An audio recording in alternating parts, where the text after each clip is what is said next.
Assalamualaikum warahmatullahi wabarakatuh. Halo semuanya, semoga kalian baik-baik saja dan sehat selalu. Kali ini kami akan mempresentasikan hakikat, sumber, dan media pembelajaran. Sebelum masuk ke materi, sebelumnya saya akan memperkenalkan kelompok kami. Yang pertama, saya sendiri Galuh Dwi Lestari dengan NIM 202033257, lalu Febri Sarifda Isyarifah dengan NIM 202033263. Selanjutnya yaitu Eri Sufyadila dengan NIM 202033263, dan yang terakhir adalah Cynthia Laili Widyaningrum dengan NIM 202033365. Nah, selanjutnya dalam video kali ini kita akan membahas 3 bahan kajian. Yang pertama yaitu hakikat sumber belajar, yang kedua adalah hakikat media belajar, dan yang terakhir adalah perbedaan antara sumber belajar dengan media pembelajaran. Selanjutnya akan dilanjutkan oleh teman saya Febrisa. Yang pertama, hakikat sumber belajar. Nah, di sini saya mau tanya nih kepada teman-teman, apakah kalian tahu apa itu sumber belajar? Nah, jika belum tahu, yuk kita simak materi berikut ini. Sumber belajar menurut para ahli. Yang pertama, menurut Abdul Malik, sumber belajar mempunyai arti segala tempat atau lingkungan sekitar, benda dan orang yang mengandung informasi serta dapat digunakan sebagai wahana bagi peserta didik untuk melakukan proses perubahan tingkah laku. Yang kedua, menurut AECT, sumber belajar sebagai seluruh sumber yang mencakup data, manusia, dan barang yang dapat dipakai oleh pelajar sebagai suatu sumber tersendiri dalam kombinasi untuk memperlancar kegiatan belajar.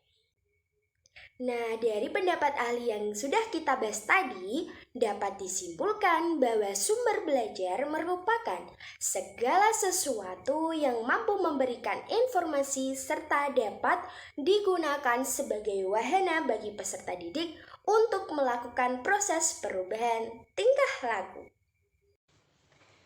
Baik, saya akan melanjutkan presentasi dari teman saya. Sekarang kita akan membahas tentang hakikat media pembelajaran. Sebelumnya, apa sih itu media?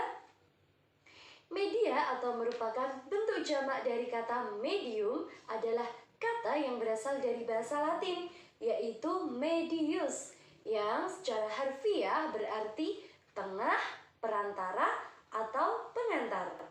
Jadi, bagaimana sih pengertiannya?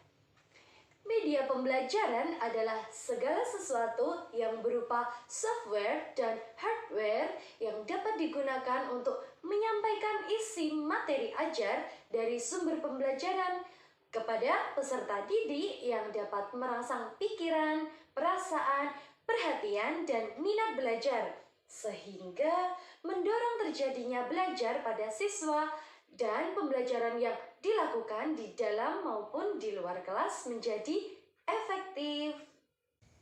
Selanjutnya yaitu kita akan membahas mengenai perbedaan sumber belajar dengan media pembelajaran. Perbedaan sumber belajar dengan media pembelajaran dapat dilihat dari pengertian, fungsi, manfaat, dan jenis. Perbedaan yang pertama yaitu terletak pada pengertian dari sumber belajar dan media pembelajaran. Menurut Irawati dan Jayanti tahun 2012, sumber belajar adalah berbagai atau semua sumber baik berupa data, orang, dan wujud tertentu yang dapat digunakan siswa dalam belajar, baik secara terpisah maupun terkombinasi, sehingga mempermudah siswa dalam mencapai tujuan belajar.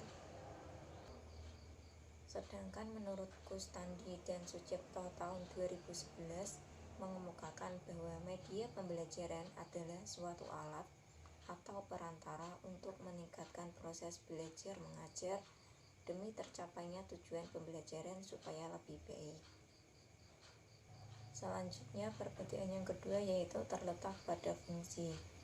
Fungsi sumber belajar menurut Faizah tahun 2012 yaitu sebagai saluran komunikasi sehingga mampu berinteraksi dengan siswa dalam suatu kegiatan pendidikan dan pembelajaran.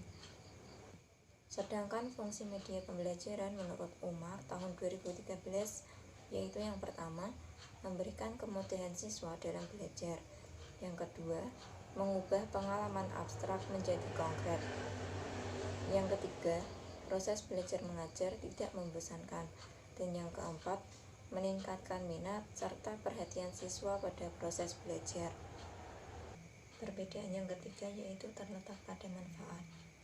Manfaat sumber belajar yang pertama yaitu memberikan pengalaman belajar yang konkret dan langsung. Yang kedua, memudahkan pekerjaan guru apabila bahan ajar tidak lengkap. Yang ketiga, dapat memberikan informasi yang akurat dan terbaru. Dan yang keempat, mengatasi segala keterbatasan waktu, ruang, dan keadaan.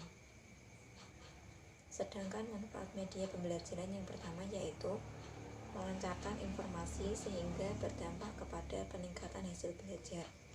Yang kedua, memunculkan motivasi belajar. Yang ketiga, mengarahkan perhatian siswa. Dan yang keempat, memberikan solusi karena terbatasnya indera, ruang, serta waktu. Perbedaan yang keempat yaitu mengenai jenis. Jenis-jenis sumber belajar ada dua macam. Yang pertama yaitu sumber belajar yang dirancang, contohnya buku pelajaran, bahan ajar, program audio, dan lain-lain. Dan yang kedua yaitu sumber belajar yang sudah tersedia dan dimanfaatkan, contohnya pejabat pemerintah, tenaga ahli, pemuka agama, siaran televisi, internet, jurnal, dan lain-lain. Sedangkan jenis-jenis media pembelajaran yaitu yang pertama grafis, bahan cetak, dan gambar diam. Yang kedua, media proyeksi diam. Yang ketiga, media audio. Yang keempat, media audio visual diam. Yang kelima, media audio visual hidup atau film. Yang keenam, media televisi. Dan yang ketujuh, multimedia. Sekian dari kelompok kami. Jika ada salah, mohon dimaafkan. Wassalamualaikum warahmatullahi wabarakatuh. Sampai jumpa semuanya.